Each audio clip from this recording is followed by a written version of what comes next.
Saludos, bienvenidos a esta nueva edición de Cuba Encuentros con la Memoria, una programación del Instituto de la Memoria Histórica Cubana que dirige nuestro director Wenceslao Cruz. Hoy es un día muy especial para el instituto y es que vamos a entrevistar a un gran amigo, a un más grande cubano todavía y a un hombre que en mi modesta opinión es referente no solo de la lucha contra la dictadura, sino también referente en un constante intento por conservar, difundir y ampliar la cultura cubana.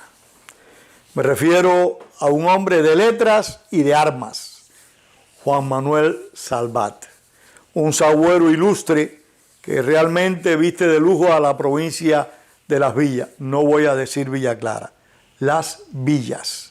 ¿Qué te parece? Me parece muy bien, magnífico. Porque nosotros seguimos siendo villareños. Somos villareños, toda Claro la provincia. Sí. Claro que sí. Y no es que neguemos la realidad geográfica, política de Cuba, pero cuando vamos a hablar de nostalgia, me parece que lo mejor es que nos remitamos a la gran provincia de Las Villas. Muy de acuerdo. Gordo, tuviste vivencias muy interesantes. Tú tienes la edad suficiente para haber conocido un poco de lo que era la sociedad cubana previa a la revolución y para haber conocido los cambios que acontecieron en Cuba a partir del triunfo de la insurrección.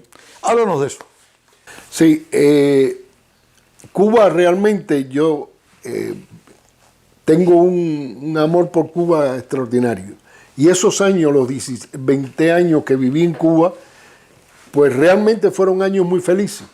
Y además yo pienso que Cuba tenía un desarrollo tan bien organizado, excepto en lo político. En lo político teníamos un desastre casi total. Pero en lo demás, Cuba progresaba porque el cubano era un cubano muy trabajador.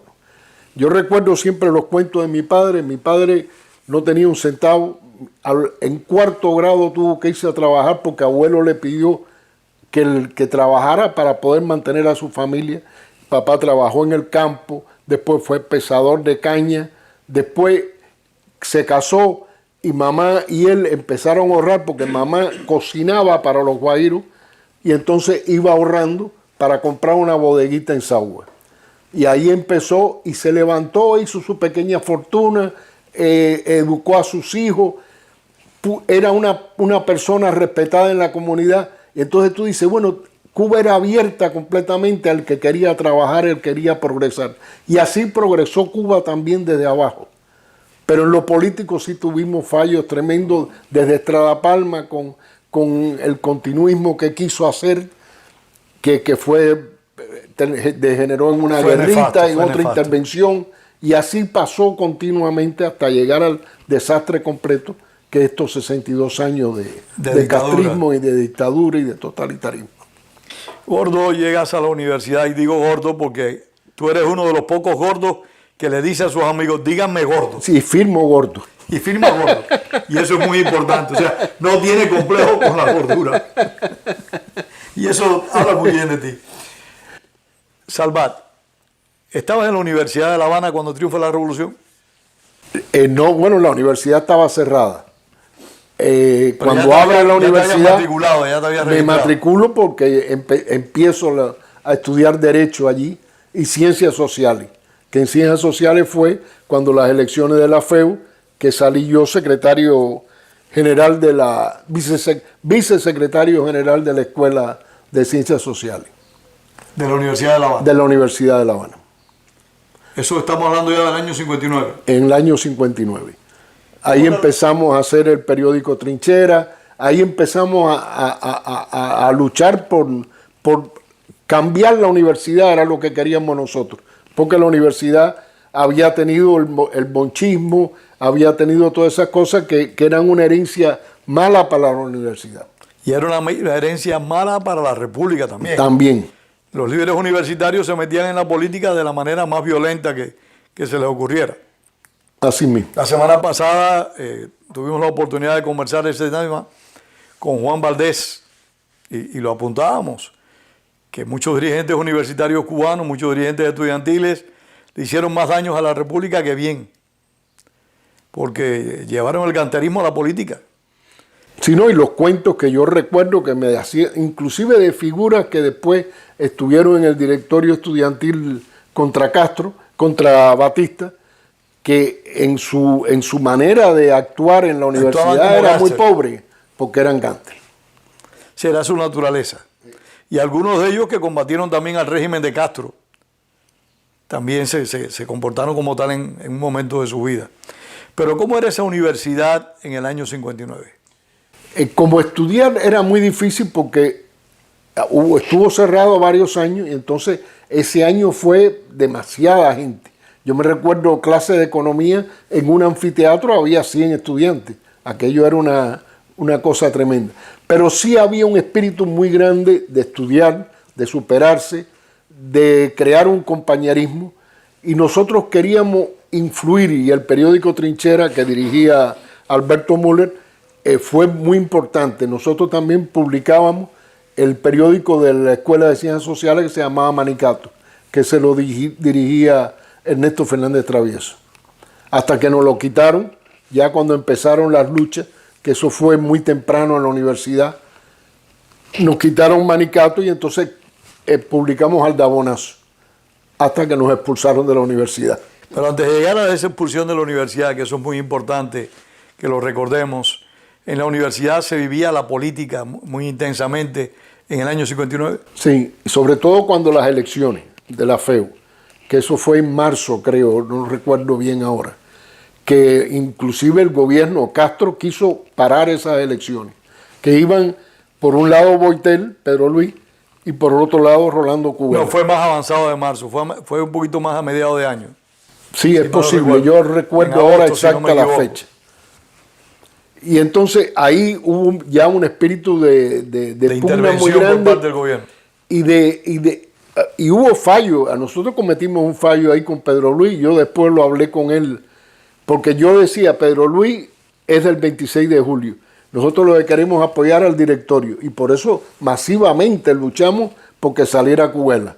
Paradójicamente, el gobierno apoyaba a Cubela.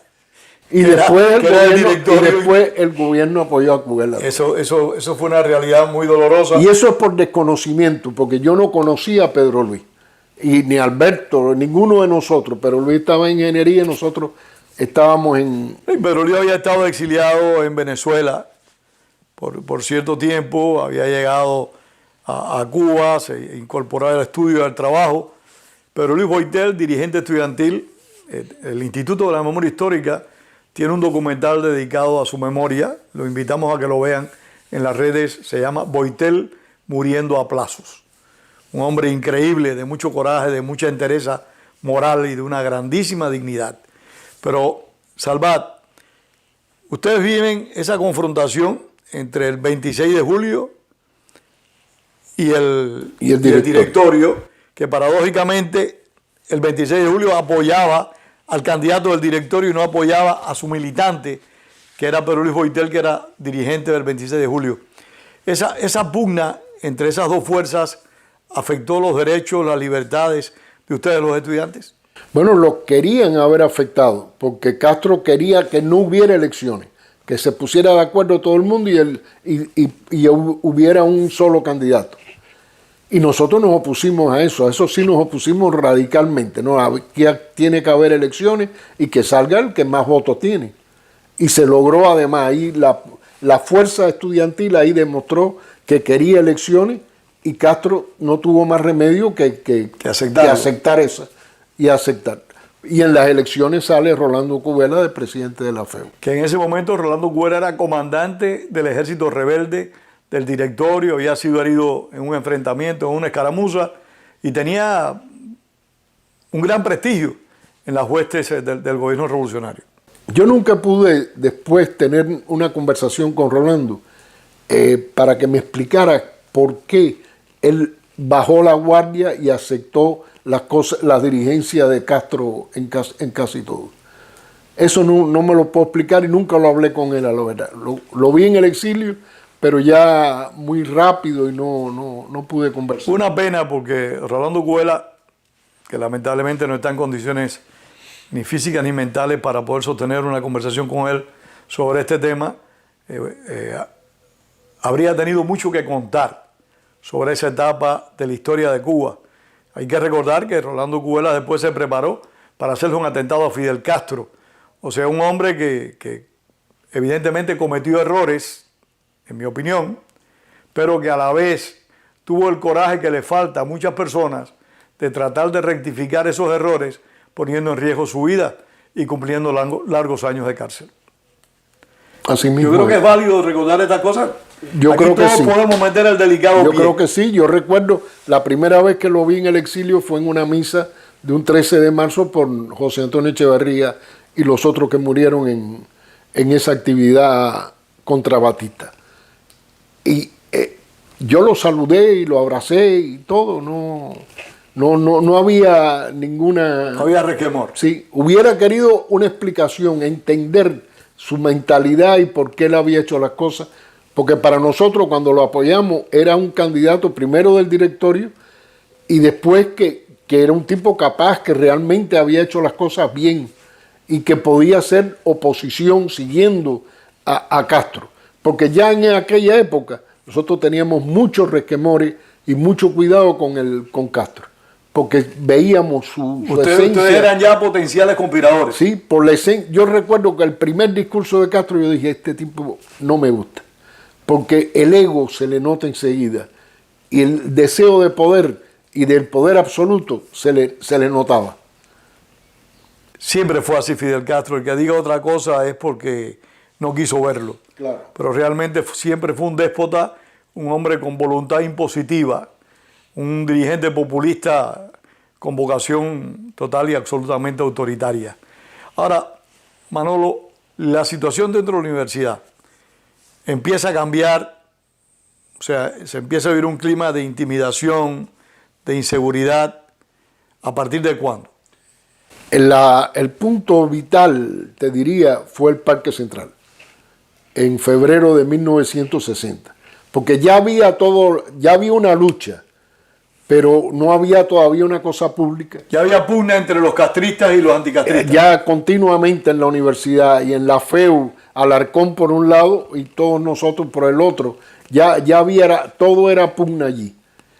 Pero cuando viene Mikoyan a Cuba, que fue el causante del asesinato de tantos húngaros cuando la rebelión húngara, nosotros dijimos, no, este hombre va a ir a ponerle una corona de flores a Martí, eso no se puede permitir, vamos nosotros con una corona de flores en forma de bandera cubana, no de hoja y martillos como la de él.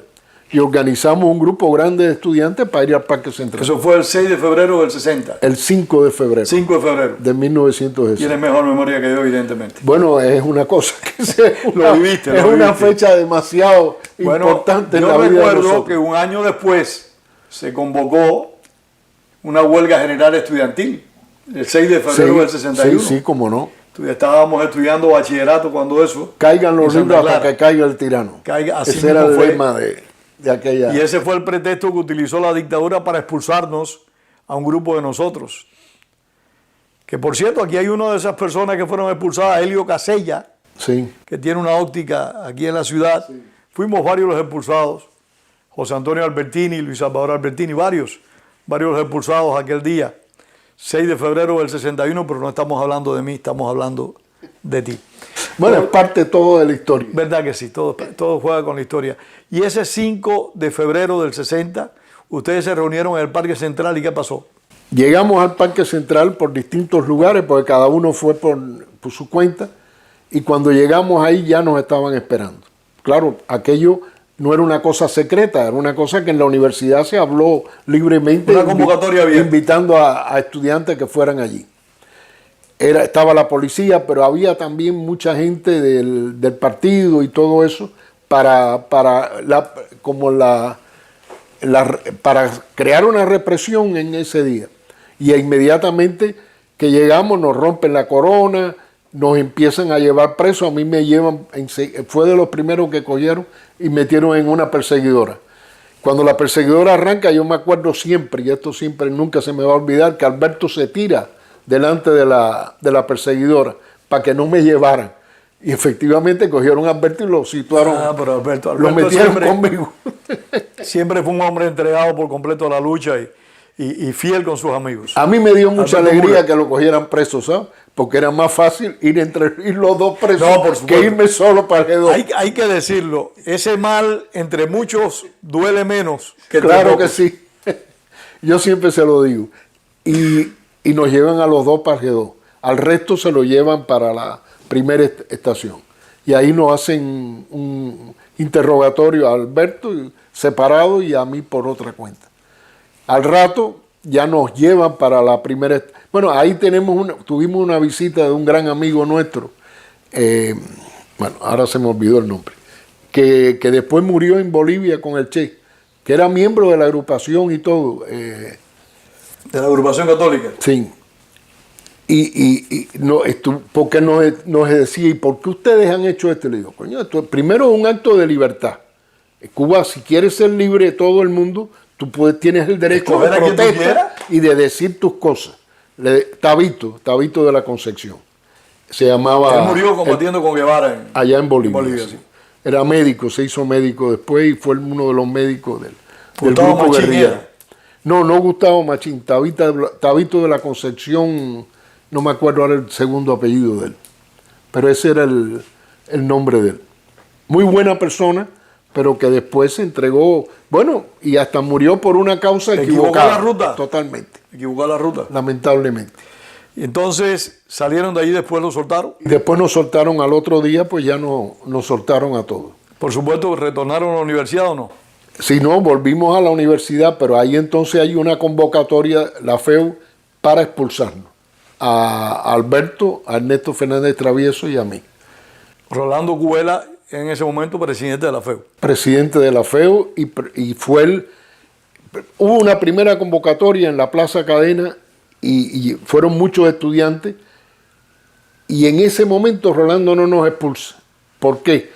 Porque los estudiantes no querían que nos expulsaran. Allí la protesta fue completa y nosotros ahí salimos bien. Entonces Rolando se dio cuenta, o la FEU se dio cuenta, o la gente de la seguridad le dijo, hoy no los expulse, vamos a preparar la segunda. Y ahí habló bobería y nos fuimos. Volvimos a la universidad al otro día, como siempre. Y entonces hacen otra convocatoria en la Plaza Cadena, pero ahí sí llevan de todas partes, traen gente. Ahí éramos una minoría total y ahí sí se plantea la expulsión nuestra. Sí, es una responsabilidad que hay que cargarse el liderazgo de la FEU. Y además el presidente de la Cubelas. Nos avisan que nos van a coger presos también. Y ahí entonces ya vamos a cierto clandestinaje. ¿No? Ya no me fui de la agrupación y nos fuimos a una casa de amigos para no tener problemas. Y se escondieron allí. Y nos escondimos. Y entonces de ahí nos llevaron al convento de San Francisco, en el mismo lugar que estuvo José Antonio Echeverría. Y de ahí pues nos fuimos por la embajada para mí de Brasil, dice Alberto que es de Perú, ya la memoria no nos da con exactitud. Y salimos para Miami. O sea, ustedes después de esa protesta no les quedó otra alternativa que asilarse. Correcto. ¿Y qué pasó con Manicato y con Trinchera? Bueno, Trinchera, la última vez que Aldabonazo salió, le cayeron arriba, le rompieron el periódico y casi le dan golpes a Joaquín Pérez y a otro que estaba repartiendo el periódico, y tuvo que venir Alejandro González, que era el presidente de veterinaria, a parar a la gente con su carnet de la FEO y todo eso. Pero ya eso se prohibió en la universidad. Y después se prohibieron todas las libertades, se expulsaron profesores y ya cerraron, le quitaron la autonomía y tranquila. Por cierto, ese tema de la autonomía es importante, igual que la libertad académica, que son temas abandonados por Cuba. Y hablando en estos días con una activista pro democracia cubana, Omara Ruiz Urquiola, ellos están haciendo un trabajo sobre la libertad académica cubana que me parece que es algo que hemos descuidado. Y es como en Cuba se perdió la libertad académica que disfrutábamos. Se perdió por completo. Ahora, Salvat, ustedes se ven obligados a salir al exilio. Correcto. ¿Qué pasa en el exilio y qué pasa después en Cuba? Bueno, en el exilio enseguida nos pusimos en contacto con los otros cubanos exiliados para ver cómo lográbamos nosotros crear una organización de lucha contra Castro. Y entonces enseguida viene la idea de crear un nuevo directorio revolucionario estudiantil en este caso. Ya en ese momento había muchos estudiantes conspirando entre ellos. Bueno, ya había la sección... en el MRR, la sección del MRR, la sección del MRP, la sección del 30 de noviembre, ya habían varios movimientos constituidos que tenían secciones estudiantiles. Si no, en Cuba había, por ejemplo, Luis Fernández Rocha, que fue secretario general del directorio también, él era de la sección estudiantil del MRR. Pero todos estábamos muy ligados unos a otros y todos estábamos pensando más o menos lo mismo. Realmente el directorio se forma en Miami con un grupo grande donde está Jorge Mas, está Pedrito Roy, está Carlito Barona, hay mucha gente y se forma el directorio. Y se une al frente en aquel momento, aunque yo tenía mi reticencia por el lío de la independencia de la universidad, de la autonomía de los estudiantes. Yo siempre decía, nosotros deberíamos tener una organización que no estuviera metido en lo político, sino que estuviera fuera de estudiantes en colaboración con los políticos y con el frente, pero independiente, no parte de él. Pero en definitiva nos convencieron de que debíamos unirnos para que todo fuera una misma organización, y se entró en el Consejo y en el Frente Revolucionario Democrático y después en el Consejo Revolucionario. Sí, hay que recordarlo, lo conversábamos estos días.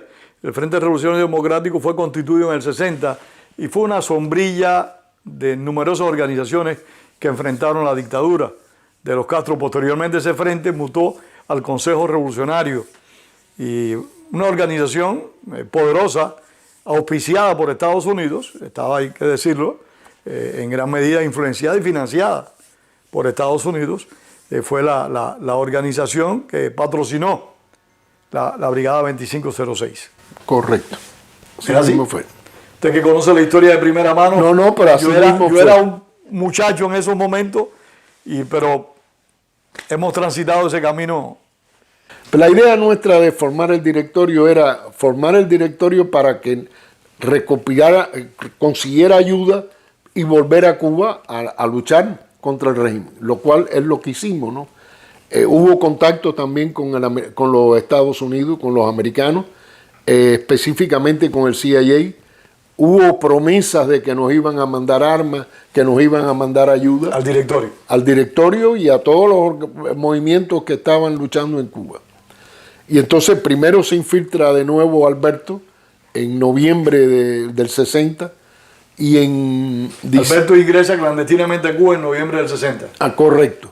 Y entonces nosotros, Miguel García Mengol, Manolito Guilló, que era del MRR. Fusilado El 30 de agosto de 1960. Y yo nos infiltramos por el Náutico. Cuando llegamos... ¿Ustedes fueron los que llevaron las armas? Llevábamos armas también. Que los recibió Dausá. Lo estaba Dausá y Bebo Acosta. Por ahí lo que nos esperaban por el Náutico. Un hombre realmente increíble, de una gran fuerza moral. Fue muy interesante. Yo me recuerdo de cuando Del barco que nos llevábamos, un yate que llevaba a Quiquillo Llanzó, Musculito también, Rolando, cuando llegamos allí, venía una lanchita y ahí nos íbamos a montar. Pero esa lanchita vimos que hay una patrulla, entonces nos tenemos que tirar al agua. Y había un frío tremendo. Me acuerdo que Miguelón, que es gordo como yo, abrazábamos a Manolín y yo. Pero que no le gusta que le digan gordo. No. Abrazábamos a Manolín y yo, que era flaquito, por el frío que había en el agua. Y así llegamos hasta el Diente Perro y ahí mismo, sí estaban Dausá y Bego Acosta, nos llevaron para una casa de seguridad. Al otro día ya en esa casa de seguridad fue Alberto y ya nos pusimos de acuerdo. Y entonces hubo una reunión, recuerdo, en la Universidad de Villanueva con miembros del directorio. Todavía no estaba interveniendo la Universidad de Villanueva. Todavía. Estamos hablando... Eso es después de Girón. Estábamos hablando de noviembre del 60. En diciembre del 60. Diciembre del 60. Hay esa reunión en que se constituye ya dentro de Cuba el directorio revolucionario estudiantil. Que ya lo habían constituido aquí en Miami. Que se había constituido en Miami. Con Luis Fernández Rocha y Alberto Müller de secretario general. Y ahí ya se dividen todas los distintas, la propaganda, organización, todo, y ahí organiza el directorio. La parte de acción la dirige Miguel García Mengol. Y ahí empezamos la lucha. Más fuerte, porque ya la había habido y el directorio había hecho cosas. Porque Luis, recuerdo que una vez organizó la toma de una estación de radio y se logró decir alguna cosa y salir huyendo. Luis Fernández Rocha. Sí. Y Cheo Guerra estaba con Luis en esa operación. No, y fue también Cheo Guerra, que en paz descanse también, que ambos murieron. Hay que recordar también que ahí fue donde se convocó la huelga esta de febrero, ¿no? Sí, esa es una de las actividades que más trabajamos también para organizar la huelga, que fue exitosa, fue muy exitosa esa huelga. Sí, Tanto que el gobierno le cogió miedo, y yo recuerdo que nosotros teníamos eso de caigan los libros hasta que caiga el tirano, y ellos sacaron una consigna con los libros en alto, una cosa así para tratar de quitar la fuerza de la consigna nuestra. No tienes tan mala memoria, te acuerdas bastante bien de eso. ¿Qué tiempo estuviste en Cuba en esa oportunidad? Yo estuve hasta después de Girón. Cuando el 18 de abril, yo quería decir una cosa antes. No, adelante. La entrevista es tuya, tú vas marcando la pauta, por favor. No, porque hicimos muchas cosas, hicimos Mario Albert, un judío cubano magnífico e inteligentísimo, creó unos aparaticos que con esos aparatos nosotros podíamos entrar en el audio de un canal señales, sí, de televisión. Y ese aparatico lo usamos varias veces. Yo creo que uno de ellos llegó a Santa Clara, que era un poquito más grande que una caja de zapatos. Sí, era muy pequeño. Un poquito más grande que una caja de zapatos para interferir las señales de radio. Correcto. Con eso lo hicimos varias veces. Y eso lo trabajaban Eddie Cruz y Miguel Laza.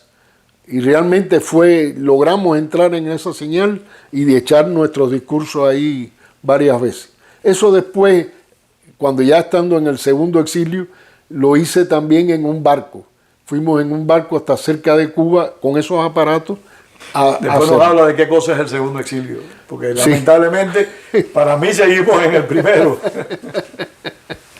Entonces realizan esas actividades en noviembre, diciembre, enero, febrero. Ajá. Y hay una cosa muy importante, yo creo que la más importante de todas, el ejército clandestino, que eso se empezó a organizar para cuando llegara la invasión poder haber alzamientos en distintas ciudades de Cuba y principalmente en La Habana. Háblanos del ejército clandestino. En el ejército clandestino el directorio tenía casi 1.500 personas ya organizadas para tomar la Universidad de La Habana. Era una de las locuras, porque aquello quizás no hubiera podido ser, pero bueno, eran los planes. Y tomar una estación de policía, el MRR hacía otra cosa, el MRP tenía otro. Era una cosa organizada con todas las organizaciones. Eso era en La Habana. En toda Cuba, para hacer cosas en toda Cuba. Que eso hubiera sido, si hubieran recibido las armas, hubiéramos recibido las armas realmente, hubiera sido una cosa extraordinaria, porque hubiéramos paralizado al régimen en 1000 lugares de Cuba, porque eso se podía hacer porque había una organización muy bien montada en contra de Castro en toda Cuba. Hay que reconocerlo, el clandestinaje estaba muy bien organizado y era muy grande. A mí me ha dicho Héctor Caraballo en más de una ocasión de que el clandestinaje era tan grande que parecían partidos políticos organizados en un mundo democrático, porque realmente era mucha la militancia clandestina. Sí lo era, había mucho. Y con un espíritu tremendo, con una gana de luchar tremendo, con un espíritu de sacrificio extraordinario, realmente. Lo que pasa es que no llegaron las armas, nunca, allí fue un engaño. También se organizó el alzamiento en la Sierra Maestra con Alberto. Ahí los guajiros, como ellos habían estado en los comandos rurales en la Sierra Maestra en enero del 59, ahí los campesinos los conocían y fueron 80 estudiantes organizados para allá, más los Háblanos campesinos. brevemente qué fueron los comandos rurales. Los comandos rurales fue un plan de ayudar en la Sierra Maestra a los campesinos. Y ahí participaron mucha gente, que eso lo organizó Artime, porque él tenía y Rogelio González Corso, porque Rogelio estaba en el Ministerio de Agricultura en aquel momento. Sí, en eso estuvo involucrado también Emilio Martínez Venegas y un grupo de compañeros. Sí, bueno, Emilio, yo no estoy seguro si Emilio fue comando. Yo creo que es posible porque Emilio subió a la sierra cuando Castro estuvo involucrado en eso. Con Artime, es muy posible. Habían como 80 fueron allí a la sierra. Ese fue el núcleo principal después del MRR. Sí. Algunos de ellos. Sí, y muchos del directorio también. Y muchos del directorio también. Entonces, este ejército secreto al que tú haces referencia no pudo realizar ningún tipo de actividad porque estaba... No, porque además llegó el 17 de abril, llegó la invasión y nosotros no sabíamos nada. Nosotros nos enteramos por la radio de Cuba. Gordo, y estaba pautada en esto también la toma de La Habana. Esa era la idea, tomar lugares de La Habana, porque no teníamos fuerza para tomar La Habana, pero se podía tomar, podíamos entrar en la universidad con armas, y 1000 muchachos en la universidad con armas, oye, era un frente fuerte. Y si en ese momento estaba el MRR tomando 2 estaciones de policía y el MRP otra más, lo que formábamos allá en La Habana era tremendo. ¿Qué pasaba entonces? El gobierno no podía mandar todas las tropas para Girón. Tenía que ir a Sagua o a Santa Clara o a Oriente, donde quiera que había un alzamiento, y en La Habana. No, que cuando llegó Girón, nadie sabía nada, no teníamos armas, no podíamos hacer nada. ¿Y qué pasó? Fidel cogió más de 100.000 personas en La Habana, presas, y las metieron en lugares, y lo hicieron en todas partes. Paralizaron todo el país y rompieron todas las organizaciones. Yo mismo caigo preso el 18 de abril. Cuéntalo, porque tú tienes una anécdota tuya muy interesante, tu captura. Sí. Estabas escondido en una casa. Yo estaba escondido en una casa de amigos de Sagua, Julia Valle y el doctor Rufino Moreno. Y yo estaba durmiendo y de pronto veo que en el cuarto entran unos milicianos. Yo temblaba. Tenías el pelo pintado de rojo. De negro. Yo era rubio y me habían pintado el pelo. Y además tenía el pelo muy crespo y había una señora, la suegra de Martín Morúa, que me derrizaba el pelo para hacer los lazos. Y cuando estaban en el cuarto durmiendo, llegan esos milicianos y en el cuarto yo tenía una pistola y unas como un diario que estaba haciendo, unas claves y unas cosas. Y las cogen también. Yo trato antes de que... la pistola también? Sí, pero antes de eso, nada más que viendo, yo le digo, bueno, me voy a vestir y voy a bajar. Y me dan permiso para bajar. Toda la casa estaba rodeada. Fue buscando unas armas que había el hijo de Julia Valle, se suponía que había enterrado con Javier de Varona en el patio de su casa. Y parece que Javier de Varona estaba con el gobierno y fue uno de los que fue con los milicianos a esa casa. Yo bajo y lo que trato es de escaparme, pero cuando voy saliendo de la casa y metido para ir para la casa de al lado, ahí mismo llega un miliciano y me pone la pistola en la cabeza y caigo preso. Y ya entonces encuentran la pistola y eso, y me dicen, y gritan, oye, ese es un peje gordo, agárralo fuerte. Una cosa así. Entonces me llevan para el G2. Pero parece que con la confusión, yo tengo identificaciones falsas, como Juan Sánchez Portela. Cuando llegué al G2, yo soy de Sagua, estoy de paso por La Habana, mi nombre es Juan Sánchez Portela, todas esas cosas, tratando de suavizarme todo. Pero no empatan los que descubrieron en esa casa conmigo, en la confusión de esos días. Y yo encantado de que no le empaten. Por supuesto. Y entonces estoy como una semana en el G2, me acuerdo un día estaba yo acostado ahí mirando y por la puerta entra Manolín Guilló y Rafael Quintero, que estaban infiltrados también. Ahí me dio una alegría tremenda. Cada vez que entraba un compañero de eso, yo me sentía tan bien y le decía, mira qué bien, aquí estamos todos reunidos, que era de lo más bien.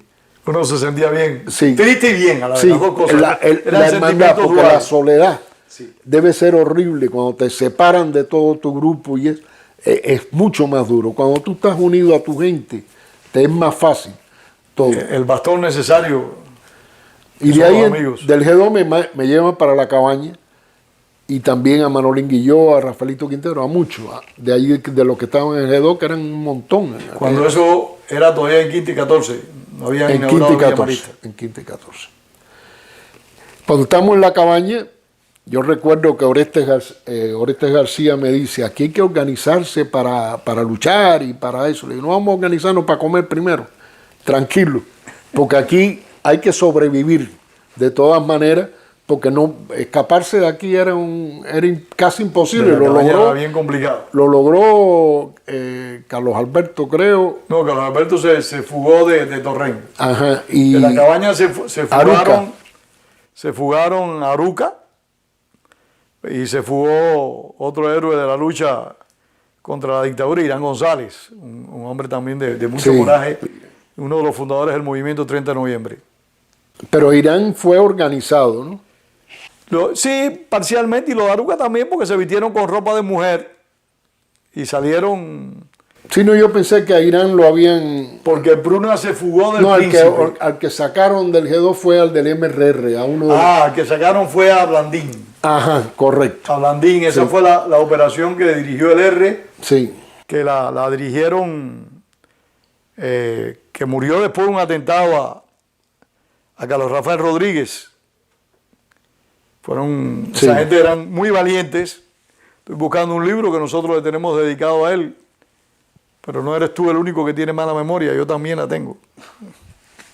La edad nos quita cierta... Bueno, yo tuve mala memoria toda mi vida. Yo también, yo nunca la Porque yo recuerdo que cuando yo estudiaba con Marcelino García, que es hoy un sacerdote jesuita.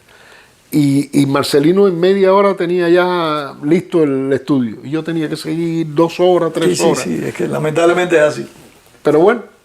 Y entonces, Gordo, fuiste para la cabaña. Fui para la cabaña, estando en la cabaña, de pronto un día llega Manolín Guilló también.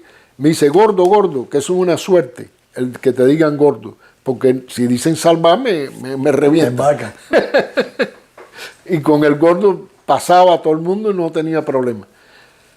Tu orden de libertad. Y le digo, no fastidies, Manolín, porque yo vivía convencido de que yo no salía de ahí, ¿no? Pero oigo, Juan Sánchez Portela, si no viene se queda. Y salgo corriendo. Dejaste todo ir. Y efectivamente me dieron la libertad, como se la dieron a todos los que cogieron cuando Girón, fueron soltándolo poco a poco, una vez que pasó cogieron preso a la gente de la brigada. Y de ahí me voy para casa de Luis Fernández Rocha, que es la única casa que yo conocí en La Habana. Y llego allí, Luis estaba escondido en otro lugar, y la madre entonces, bueno, me doy un baño y me pongo ropa del hijo del hermano de Luis, que también es gordito, pues tuve hasta esa suerte, que pude cambiarme de ropa y llevaba 3 semanas casi con la misma ropa. Y bueno, después de ahí ya vamos a diferentes casas clandestinas de seguridad y me meto en la Anunciatura Apostólica.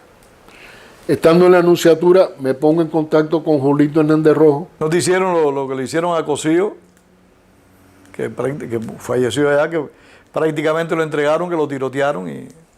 No, a mí me aceptaron. ¿A Al ti te único que aceptaron? no quisieron aceptar fue a Mayato.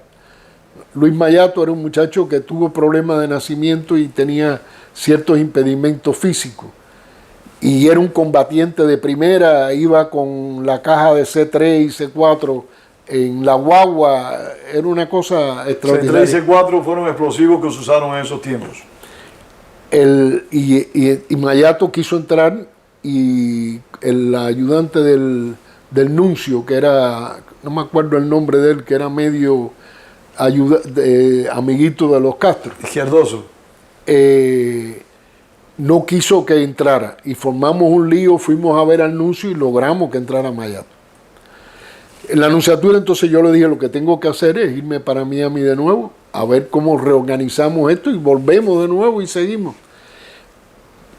Y entonces hablo con Julito y Julito viene un día... ¿Con qué, Julio? Con Julio Hernández Rojo. Julio Hernández Rojo. Y Julito viene un día a buscarme con dos muchachas, que no recuerdo el nombre de ellas, y nos vamos para Guantánamo. Ya yo tenía arreglado para que en Guantánamo nos aceptaran, es decir, me aceptaran, porque iba yo solo en este caso. Para la base. Para la base de Guantánamo. Entonces fuimos a Guantánamo, ahí me quedo en casa de los padres de Berta Quindelán, y al otro día me viene a buscar otro señor con su familia, como para ir a la playa, y en el medio del camino, que ya está la base ahí, me dice, mira, aquí es, brinca ahí. Y le digo, pero me vas a tener que ayudar porque yo no puedo brincar la cerca. Y él me ayuda y me tira y salto para la... No estaba minado esa zona todavía. Pero lo único que tenía que hacer era quedarme ahí parado y no caminar. Hasta que llegara un jeep de los Marines, como efectivamente pasó, me recogió y para Guantánamo. Y ya al otro día estar en Guantánamo, llegan Manolín Guilló y Rafael Quintero de nuevo también. Qué cosa de casualidad, porque no era una cosa planeada. Estuvimos en el G2 y después entramos juntos en Cuba con Manolín, estamos presos juntos y después nos vamos juntos. Desde Guantánamo estuvimos varios días ahí y en un avión nos trajeron. Y salieron juntos para acá, para Cayo Hueso. ¿Y qué hace aquí en Estados Unidos? Pues entonces entrar en contacto con la gente del directorio y decir qué pasó. Primero, hablar con la gente, los agentes de la CIA que teníamos, había uno muy bueno que nos quería muchísimo, después de retirado seguimos en contacto con él. Él mismo no tenía explicación de las cosas, qué es lo que había pasado, por qué había sido este desastre de organización por parte de ellos. De verdad que los estudiosos que traten de investigar qué pasó, aparte de las muchas negligencias que se cometieron. Todas, fue una cantidad de negligencia. Es como que fueron negligencias proyectadas. Yo creo que ellos no le dieron suficiente importancia. No, porque los barcos eran bastante malos, todo era pobre allí, las armas que mandaban, una vez mandaron hasta billetes falsos. Es una cosa que tú dices, si el billete falso hubiera estado bueno, estaba bien, pero se desteñían. Se desteñían. Era una cosa absurda todo, mal hecho todo. Bueno, puede ser el síndrome ese de la superioridad, esa gente no se dan cuenta de las cosas. O pensaron que en Guatemala fue fácil y aquí también, bueno, y no era fácil. Eso es lo que yo siempre he pensado. Como ellos derrocaron tan fácilmente a Arbenz, ellos pensaron que lo mismo iba a pasar en Cuba y ahí se equivocaron. Si no, y en Cuba había muchos castristas, todavía en el 61. No, muchísimos. No era... No, y aparte de eso, los castristas se prepararon para gobernar, como lo han demostrado. No lo podemos negar. Yo creo que es uno de los mejores planes para tomar el poder que se ha realizado. Yo pienso que todo esto está planeado, muy bien planeado, desde la época de Batista, seguro. Sí. Hay un... Porque no creo que sea espontáneo, ni creo que Castro hubiera solo podido hacer tanta cosa. Había que tener toda la Comintern, toda la Internacional Comunista detrás. Esto es un montaje que yo no sé a qué intereses respondió, pero habían intereses grandes de por medio, evidentemente. Porque son 62 años de un gobierno que ha cometido infinidad de errores también, porque el castrismo ha cometido muchísimos errores. Ha destruido la economía del país. Es un desastre. Pero Gordo, seguimos con tu historia. Estás en Miami, tratan de rearmar el directorio, reorganizarlo, ¿cómo es? Sí, en Cuba queda el directorio siempre, porque los que no se fueron o los que no cayeron presos. No, y estábamos nosotros todavía. Por eso, estaba el directorio ahí completo. Seguía funcionando inclusive, porque al caer preso, al ir nosotros, estaba Juanín, estaba Ricardo Menéndez, estaba Bobby Quintairo, todavía había... No, José González Silva, el Puchi todavía estaba allí. Claro, también. Albertini todavía estaba allí.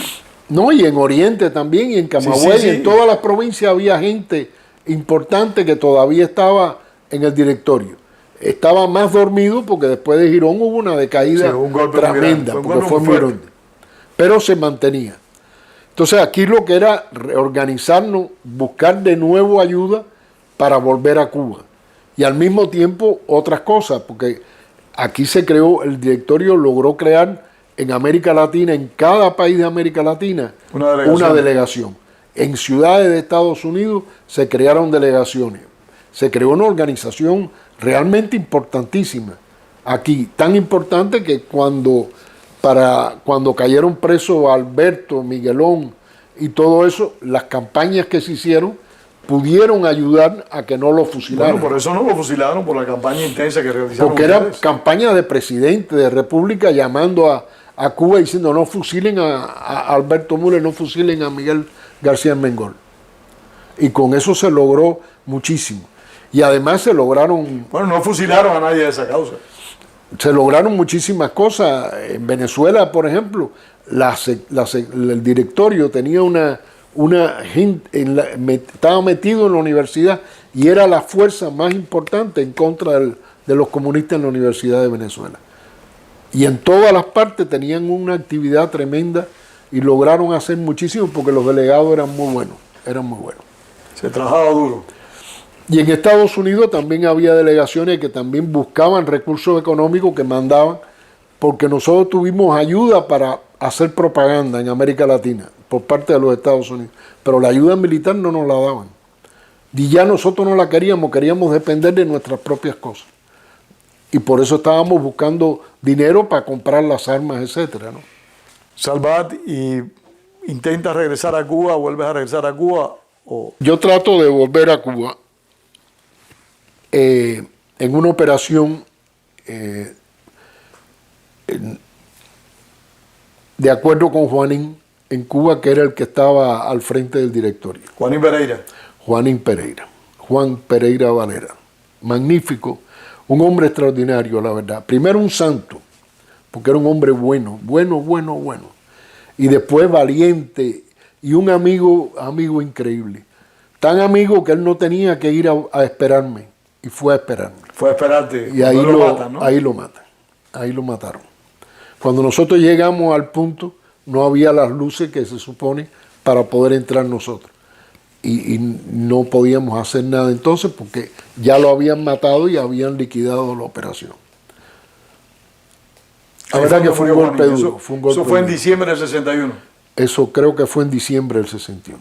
Ahí no estoy seguro. Yo me casé en noviembre del 61 y en la luna de miel llamaba por teléfono a Julito y para saber si ya estaba listo ya el día a Julito Hernández Rojo, sí, el día de la operación, porque yo me infiltraba con Julio ese día.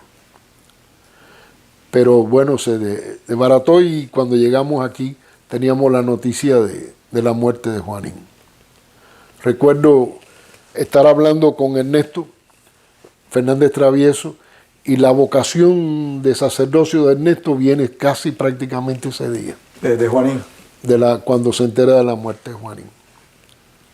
Fue triste, fue muy triste el golpe ese. Es que era un hombre extraordinario. Y entonces fracasa en ese intento de regresar a Cuba. Y entonces después se decide que es Luis el que tiene que entrar. Y entonces, Luis Fernández Roche. Y entonces se hacen varios intentos de entrar con Luis que no resultan, hasta que entra con Julio Hernández Rojo yo no me acuerdo si fue, creo que fue en mayo. Del 62. Del 62. Que entraron por Varadero. Entraron por...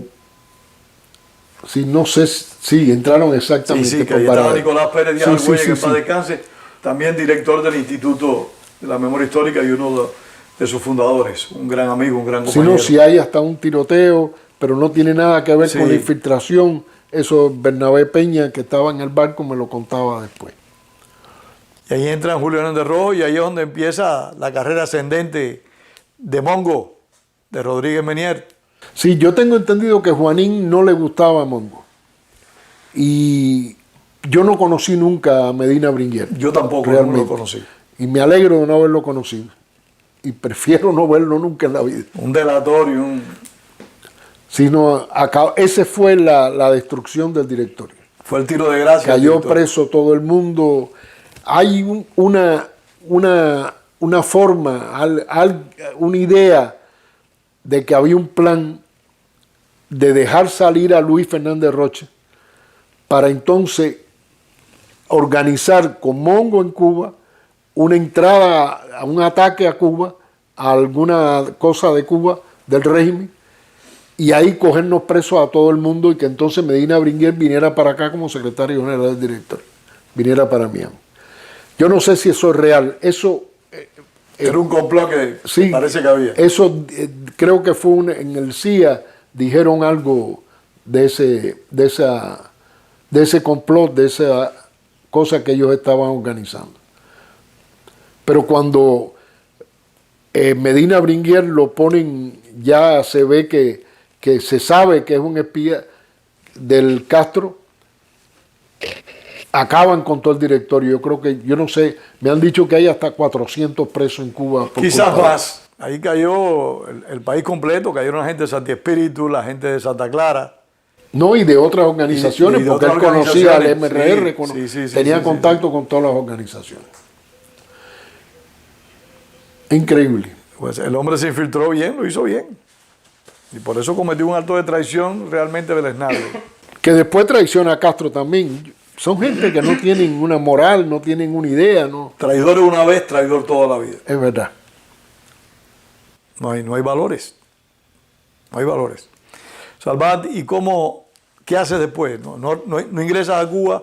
¿Te vas para la casa o sigues conspirando? Seguimos luchando y con distintas, siempre buscando formas de lucha hasta el año 65. La última fue una base que conseguimos en Santo Domingo, con el gobierno de Santo Domingo. ¿En qué año? En el año 64. En esto no tiene nada que ver la CIA. Eso lo hicimos con dinero nuestro. Compramos un barco, compramos una PT, nos fuimos con todo eso para la isla Catalina en Santo Domingo. Llevamos a todo el grupo para allá. Había como 40 o 50 muchachos allí. Y empezamos a prepararnos para empezar una guerra marítima. Pues la idea nuestra era como guerrillas marítimas, salir a cada rato, meternos en un cayito de Cuba y de ahí hacer otro ataque. Era un plan ahí más o menos... Parece que esa fue la mentalidad de la época, porque en esa época el Alfa 66 también estaba promoviendo ese tipo de ataque marítimo.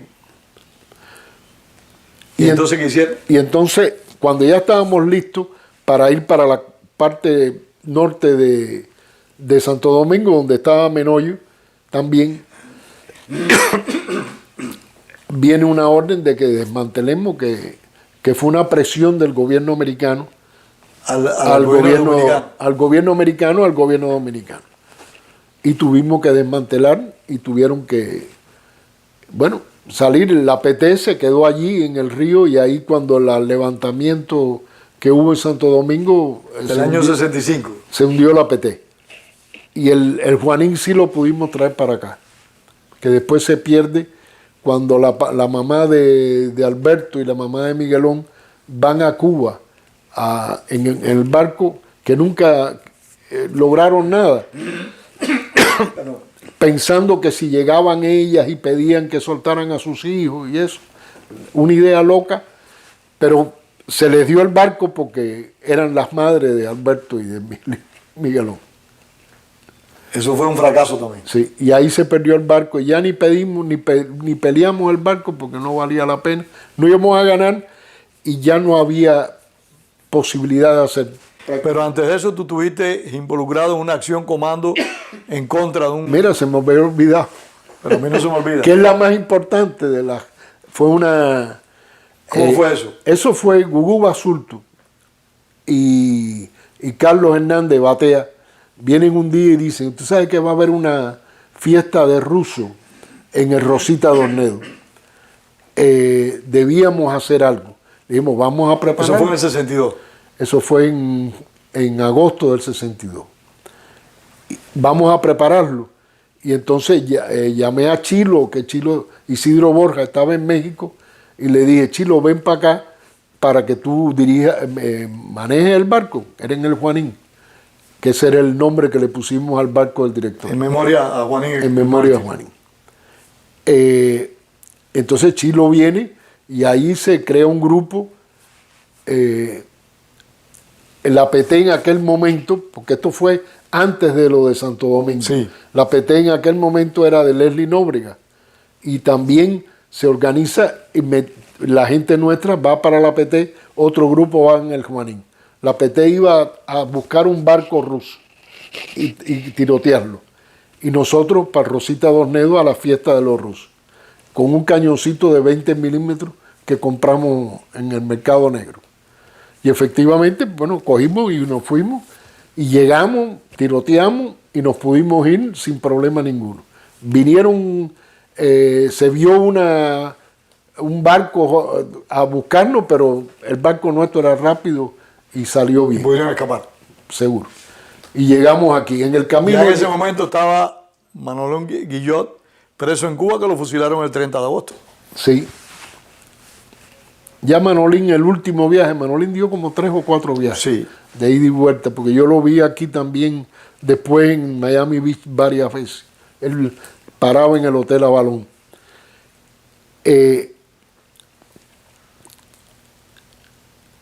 Del ataque al regreso de Rosita Dornedo, me recuerdo yo que en el radio decía Fidel Castro acusando a Kennedy del ataque a eso. Y Kennedy no tenía la menor idea, ni la CIA tenía la menor idea. Nadie sabía del ataque. Eso era un ataque que hicimos nosotros completo. Gordo llega al año 65, retomando... Déjame, perdona, Sí. para decirte una cosa, que fue consecuencia del Rosita Dornedo. Gracias a ese ataque que conmovió a muchísima gente, porque realmente fue un acto de valor y salió bien, hicimos todo, nos salió tan bien. Cosa rara, porque en la lucha esta las cosas no salen siempre tan bien. Cuando nos dio una oportunidad de denunciar entonces los cohetes, porque ya nosotros teníamos indicios de que estaban llegando cohetes a Cuba, y eso se empezó a denunciar, inclusive Chilo, Isidro Borja, fue a un programa muy importante americano, 2020, y dijo, y eso era nacional, que en Cuba estaban poniendo cohetes. Bueno, es que ustedes atacaron en agosto y la crisis de los misiles fue en octubre. Correcto. 2 meses después, 3 meses después. Después del año 65, cuando pierden todas las oportunidades que tenían en República Dominicana, regresa a Estados Unidos. ¿Qué pasa? Ya aquí en Estados Unidos, entonces ya tengo 3 hijos. No, tengo en el 65, sí, ya tengo los 3 hijos. Digo, tenía que buscar una manera de vivir. Ya no podíamos hacer más nada. Entonces el directorio prácticamente desaparece. Todo el mundo está ya trabajando y organizándose. Y yo lo que digo, ¿qué puedo hacer yo? Yo no he estudiado, no he hecho nada de esto. Y el libro siempre fue una cosa que yo amé desde niño, desde muchacho. Y me parecía que yo podía crear una librería que fuera de libros cubanos sobre todo, y así me mantenía de alguna manera cerca de Cuba, que era muy importante para mí. Eso. Y entonces empecé primero en una oficinita a hacerlo por correo con un catálogo, después a venderle, por ejemplo, a organizaciones religiosas que necesitaban libros, yo se los conseguía. Y entonces ya decidí poner una librería, alquilé un local en la calle 8 y entre 24 y 25 Avenida. Y ahí puse la primera librería universal. Y ya empecé a trabajar libros.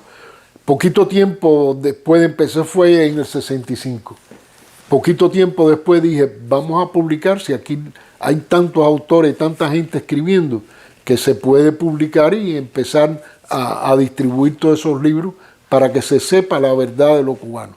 Y además mantener, muy importante, la memoria histórica, que ustedes han trabajado tan bien eso en el instituto. Porque ustedes marcaron la pauta y nosotros simplemente lo que hemos es seguido las huellas de ustedes. Y yo creo que han hecho un trabajo magnífico realmente, Muchas porque gracias. están salvando historia. Y ya las generaciones futuras van a tener algo de qué enterarse realmente. Y eso es de las pocas cosas que hemos hecho bien en este exilio. La cultura cubana ha sido tan fuerte, tan importante, que ahí está, en la biblioteca, en toda la biblioteca están los libros. Ha sobrevivido.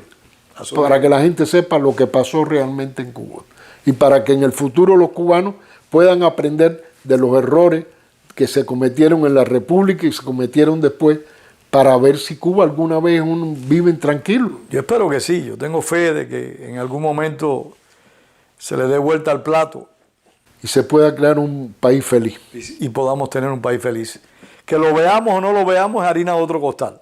Sí, no, es difícil verlo, sí. Pero yo espero que sí. Yo creo que nuestro director Wenceslao Cruz sí lo va a ver. Porque él es un hombre joven. Pero esperemos. Gordo, y ya cuando estableces Ediciones Universal, que logras conservar nuestro patrimonio nacional, extenderlo, porque el conocimiento de Cuba en gran medida se produce a partir de Ediciones Universal, a partir de la librería que tú estableces. Sí, no, y hay factores que fueron muy buenos. Por ejemplo, los abogados cubanos, la mayoría o una gran parte de ellos, no vuelven a ser abogados aquí ni a estudiar Derecho. Se hacen profesores de español y van para todas las universidades. Y eso fue una bendición para nosotros, porque entonces con todos esos profesores teníamos posibilidad de meter todos los libros en la biblioteca, venderles a la biblioteca. Y lo hicimos y teníamos una red tremenda aquí. Y logramos también, por los viajes en España, en América Latina, lograr librerías que trabajaran los libros cubanos, que eso se logró bastante también. Eso después se fue perdiendo. Bueno, es que... Y también se fue perdiendo otra cosa. Los cubanos, una generación de cubanos fue muriendo. Y entonces los lectores fueron disminuyendo. Los lectores en términos generales han disminuido grandemente. Sí. Si no, el mercado es muy difícil para la venta de libros hoy por hoy. Grandemente. Ya las generaciones nuevas hablan más inglés que español. O sea que inclusive hay que pensar en publicaciones en inglés también para ellos, ¿no? Pero lo importante, y vale la pena destacarlo, es que tú lograste conciliar en tu vida el hombre de acción, porque lo fuiste y de hecho lo sigue siendo, y el hombre productivo, que es una mezcla bien compleja y bien difícil. Lograr dejar un legado intelectual y un legado de lucha, de entrega. Yo tuve mucha ayuda también de mi familia. Yo recuerdo que mi suegro, yo me casé con Marta Ortiz, mi novia de Sagua. Ella tenía 13 años, una tenía señora 15 que años. ha demostrado una gran resistencia. Sí, mucha resistencia. Una mujer muy admirable, muy entregada al trabajo. Sí lo es en todos los sentidos. Y ahora que ya su esposo está más decaído y con más impedimentos. Es la que lleva el bastón. Es la que lleva y me ayuda y me protege y me cuida con el amor que ella tiene y que yo le tengo a ella. La familia, mi suegro, por ejemplo, hizo todas las estanterías de la librería. En la librería trabajó papá y mamá. ¿Tus padres? Sí. Y cuando murieron ellos, ya entonces cuando mi esposa empieza a trabajar conmigo también, porque ella estaba cuidando a los niños antes, ¿no? Y los muchachos también, Marta María, mi hija mayor, viene a trabajar con nosotros. Inclusive ella hizo un máster en psicología, pero se quedó trabajando Yo con conocí a nosotros. tus hijos trabajando en el libro. Claro, Manolito, María Cristina también era la que hacía la composición de los libros, hasta que se casó y entonces se fue con el marido para otro lugar. Y Manolito trabajó muchísimo en el almacén, después se hizo dentista. Y Miguel todavía lo tengo yo para las ediciones, él es el que más me ayuda, porque tengo que todo en inglés y yo digo, no, tú haces todas esas cosas en inglés. Y él es Rialto, le va muy bien, pero no deja de ayudarme. Cada vez que digo, bueno, manda este libro Cada vez que grita está ahí el hombre. él me ayuda en todo. Todos me ayudan porque Marta María sigue ayudándome también en las bibliotecas, todo eso lo maneja ella.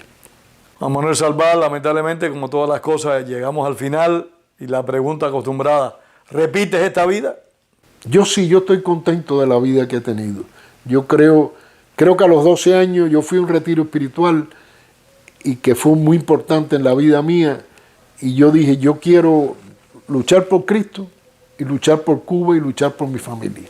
Y yo creo que lo he hecho todo lo que he podido. He cometido un montón de errores, sí, he cometido un montón de errores. Pero también creo que al final puedo decir que hicimos una vida, todo lo que pudimos con nuestro talento, se lo dimos a Cristo y a Cuba y a la familia. Me has hecho recordar a otro viejo amigo, a Juan Ferrer, compañero de lucha, también del directorio. Gran cariño. Un hombre excepcional también que le dijo a Alberto Müller, si mal no recuerdo, unos días antes de morir, Sí. he tenido una buena vida, una excelente vida. Y Juan Ferrer es verdad que la tuvo, hizo cosas muy importantes. Sí, y siempre Tipo cumplió con su deber. valiente. Yo conocí a Juan en Isla de Pinos y fue un tipo también extraordinario.